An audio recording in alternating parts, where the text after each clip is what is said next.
SIP ये word तो एक बार ना एक बार तो जरूर सुन ले होकिम। अगर अपने इन्वेस्टमेंट और शेयर मार्केट और रुचि राखत होकिम तो एसआईपी के बारे में सोशल मीडिया के थ्रू सुनी अथवा कोनो फ्रेंड के थ्रू सुनी, पर सुन ले तो जरूर होकिम। कैसे कि अभी के टाइम में एसआईपी बहुत ज़्यादा ही चर्चा में आयल बा। एसआईपी कथी है तो हमनी के एसआईपी करे के चाही कि न, और एसआईपी करे के चाहत बानी तो कैसे शुरू करी, ये क्वेश्चन सब अपने के भी माइंड में आवत बा। तो ये वीडियो अपने ही के लागी है। आज के वीडियो में एसआईपी के बारे में फुल्ली डिटेल में बुझाए वाला बानी। सो अपने एसआईपी करे से पहले ये वीडियो तो एक बार लास्ट तक ले जरूर देखी और बुझी अच्छा से, तब ओकरा बाद सब कुछ बुझ के एसआईपी शुरू करी। कैसे कि बहुत जना के मैसेज आवत रहेला कि एसआईपी तो शुरू कर देनी, 2-4 गो ट्रांजेक्शन भी कर देनी, पर अब कैंसिल करे के बा कैसे करी। वही से अपने के भी वो दिन ना आओ, वही से हम सजेस्ट करें ये वीडियो तो एक बार जरूर देखी। आप सबके स्वागत बा पैसा के बाद कार्यक्रम में। ये कार्यक्रम में हम अभिषेक कुशवाहा हर एक हफ्ता अपने लोगन के लागी फाइनेंस और शेयर मार्केट रिलेटेड वीडियो सब लेके आवत रहेनी, वो भी अपन भाषा भोजपुरी में। लो तो आज के ये वीडियो शुरू करल जा।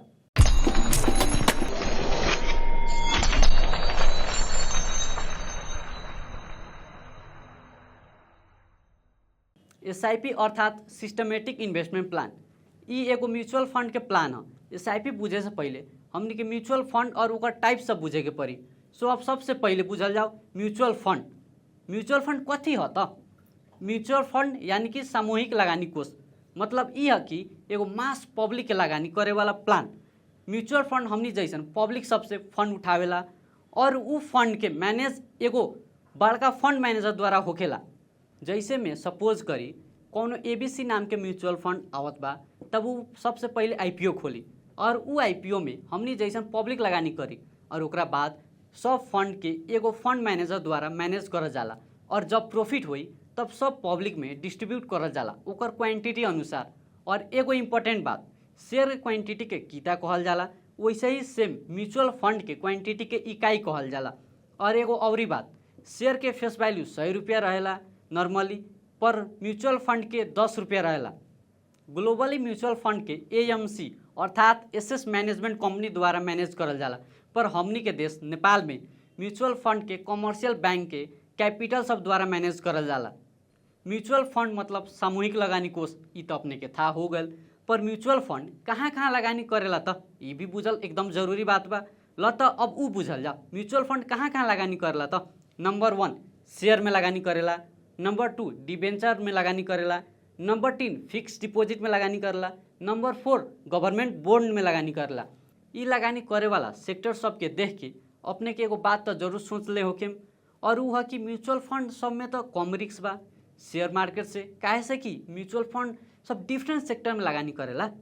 लो तब आगे बढ़ल जाओ और म्यूचुअल फंड के टाइप सब बुझल जाओ। कितना प्रकार के म्यूचुअल फंड होकेला तो बेसिकली म्यूचुअल फंड सब 2 टाइप्स के होकेला। पहला close ended mutual fund and दूसरा ओपन इंडेड म्यूचुअल फंड। लो अब बुझल जाओ क्लोज इंडेड म्यूचुअल फंड के बारे में। क्लोज इंडेड म्यूचुअल फंड एगो फिक्स टाइम पीरियड के लागी रहेला, मतलब ये है कि ओकर फिक्स मैच्योरिटी रेट रहेला। और क्लोज इंडेड म्यूचुअल फंड के इकाई सब नेप्से में लिस्टेड होकेला और ओकर कारोबार भी होकेला। नेप्से के टीएमएस के थ्रू सेल भी कर सकत बानी और किन भी सकत बानी। जैसे शेयर में एलटीपी अर्थात लास्ट ट्रांजेक्शन प्राइस होकेला, वैसे ही म्यूचुअल फंड में एनएबी अर्थात नेट एसेट वैल्यू होकेला। और क्लोज इंडेड म्यूचुअल फंड में हर एक मंथली नया एनएबी वैल्यू पब्लिश होकत रहेला, ओकरा अनुसार हमनी किन शेयर किन भी सकतानी बेच सकतानी। शेयर मतलब म्यूचुअल फंड के इकाई। ल तो अब क्लोज इंडेड म्यूचुअल फंड बुझ गल होके, अब ओपन इंडेड म्यूचुअल फंड के बारे में बुझल जाओ। ओपन इंडेड म्यूचुअल फंड के कोनो भी फिक्स टाइम पीरियड अर्थात ओपन इंडेड म्यूचुअल फंड के फिक्स मैच्योरिटी डेट ना होकेला। ओपन इंडेड म्यूचुअल फंड के जब तक अपने के मन करी तब तक कर सकत बानी। और एगो इम्पोर्टेंट बात है, ओपन इंडेड म्यूचुअल फंड के शेयर स्टॉक में लिस्टेड ना होकेला, एक ट्रांजेक्शन कैपिटल सब के थ्रू होकेला। और एसआईपी अर्थात सिस्टमेटिक इन्वेस्टमेंट प्लान भी ओपन इंडेड म्यूचुअल फंड के ही प्लान है। अगर अपने एसआईपी अर्थात सिस्टमेटिक इन्वेस्टमेंट प्लान करत बानी, ओकर मतलब ये है कि अपने ओपन इंडेड म्यूचुअल फंड के क्वांटिटी कीनत बानी। ल तो अब एसआईपी के डिटेल में बुझल जाओ। एसआईपी अर्थात सिस्टमेटिक इन्वेस्टमेंट प्लान, ये 3 वर्ड के एक एक करके बुझल जाओ। सिस्टमेटिक मतलब फिक्स टाइम, और नेक्स्ट इन्वेस्टमेंट मतलब एगो फिक्स अमाउंट, और लास्ट प्लान मतलब ये भल कि फिक्स टाइम में फिक्स अमाउंट इन्वेस्ट करे वाला प्लान। एकरे के SIP कहल जाला। SIP में फर्स्ट एगो फिक्स टाइम सिलेक्ट करे के रहेला कि हम हर एक मंथली इन्वेस्ट करेम कि क्वार्टरली इन्वेस्ट करेम कि एनुअली इन्वेस्ट करेम। तब ओकरा बाद एगो फिक्स अमाउंट फिक्स करे के पड़ी कि हम 1000 रुपये इन्वेस्ट करेम कि 2000 करेम कि 3000 करेम कि 5000 करेम। अमाउंट अपना सुविधा अनुसार सिलेक्ट करके प्लान शुरू कर सकत बानी। ई प्लान शुरू कैला के बाद एगो फिक्स डेट में फिक्स अमाउंट इन्वेस्ट करत रहे के पड़ी कंटिन्यूअसली, जब तक अपने के मन बा तब तक। कैसे कि हम अगाड़ी बतैनी है कि ओपन इंडियन म्यूचुअल फंड में मैच्योरिटी के कोनो भी फिक्स टाइम ना रहेला कि कहिए मैच्योर होई। ल त SIP बुझ गईनी अच्छा से। अब बुझल जाओ कि SIP काम कैसे करेला। त SIP शुरू कैला के बाद जोन डेट अपने सिलेक्ट कैले बानी उ डेट पर अपने के इन्वेस्ट करे के पड़ी। उ इन्वेस्ट कैला के बाद जोन कैपिटल के थ्रू SIP करत बानी उ कैपिटल का फंड मैनेजर अर्थात उ कैपिटल के जोन अभी मैनेज करता अपने के लगानी जितना अमाउंट कैले बानी उतना के म्यूचुअल फंड के क्वांटिटी किन दी उ दिन के NAV वैल्यू के अनुसार। और ये प्रोसेस कंटिन्यूअसली चलत रही और उ डेट के NAV के अनुसार अपने के क्वांटिटी किनात रही। जब NAV ज़्यादा रही तब भी किनाई और जब NAV कम रही तब भी किनाई। उतनी खुनी जब NAV ज़्यादा रही उतनी कम क्वांटिटी किनाई, NAV कम रही उतनी क्वांटिटी ज़्यादा किनाई। और लॉन्ग टर्म में एवरेजिंग होकर SIP फायदा ही दी ऐसा ही करके। NAV अर्थात नेट एसेस वैल्यू मतलब कथी है त ई बुझ गईनी पर कैलकुलेट कैसे होखेला त NAV ई बुझल जाओ। NAV वैल्यू के फार्मूला है टोटल एसेस minus total liability by the number of unit. ई फार्मूला के हेल्प से NAV वैल्यू कैलकुलेट कर जाला। नेपाल में अभी तक जमा 7 गो कैपिटल सब SIP प्लान लेके आयल बा। ल त अब कौन कौन SIP प्लान है उ देखल जा। पहला NIBL सहभागिता फंड, दूसरा NIC एशिया डायनामिक डेब्ट fund, Siddharth investment plan, NMB सरल बचत फंड नीड, सुबह लक्ष्मी कोष, नेविल फ्लेक्सी कैप फंड, कुमारी सुनौलो लगानी योजना। ये 7 गो फंड सब बा। ल अभी तक सिर्फ ये 7 गो SIP प्लान है जोन अभी नेपाल में चल रहा बा। अगर अपने के भी SIP करे के बात ये सब में से कौनो एगो चूज करके SIP करे के शुरू कर सके। ल अब आगे बढ़ल जाओ और जानल जाओ कि कथी कथी चाहिए तो SIP शुरू करेला। SIP के बारे में तो जान गई नी। ल मन बा तो कैसे शुरू करें तो पहला बैंक अकाउंट चाहिए, ओकरा बाद डीमेट अकाउंट चाहिए एंड लास्ट मेरो शेयर अकाउंट चाहिए। ये तीनों अकाउंट बा तो अपने कोनो भी ठाउँ में रही SIP कर सकत बानी। SIP के लागी अपने ऑनलाइन ही रजिस्टर कर सकत बानी जो 7 गो प्लान बताइनी है उनमें से कोनो में भी। ल तब अपने SIP लगायत म्यूचुअल फंड भी बुझ गई नी।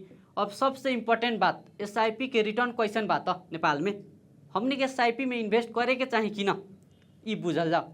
सबसे पहला बात ई सुन के बहुत लोग के बुरा भी लागी पर यह सच्चाई है। अगर अपने SIP के 20 साल से कम टाइम तक करे के सोचत बानी तो अब ये छोड़ दी ये SIP करे के सोच। कैसे कि SIP एगो लॉन्ग टर्म प्लान है जौना के रिटर्न कंपाउंडिंग होखेला और हमनी सबके था बा कंपाउंडिंग इंटरेस्ट टोटली डिपेंड रहेला टाइम से। जितना ज़्यादा टाइम तक छोड़े उतना ज़्यादा इन्वेस्ट ग्रो होई अपने के।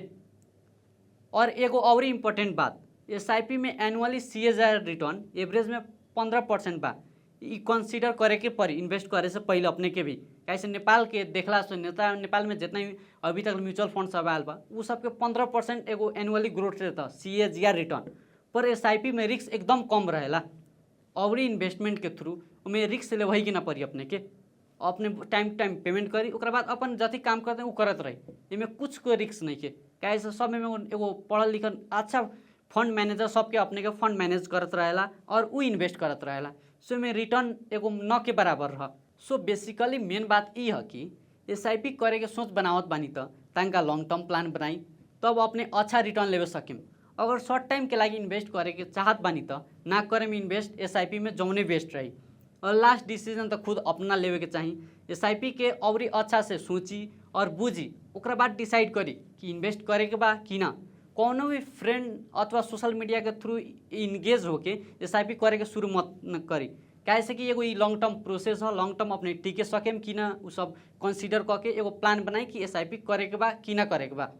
ल त आज के वीडियो में इतने रहे। अगर अपने SIP करे के सोचत बानी तो SIP कैसे रजिस्टर करल जाला, पेमेंट कैसे करल जाला और रिटर्न कितना आ सकत बा तो कैलकुलेट कर कैसे जाला तो ई सोचत बानी तो इस चैनल के सब्सक्राइब करके रखी।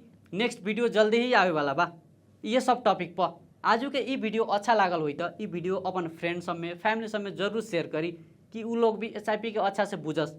आप सबके दिल से धन्यवाद अभी तक ले वीडियो देखे के लागि। ऐसे ही इन्वेस्टमेंट सीखत रही और इन्वेस्ट करत रही।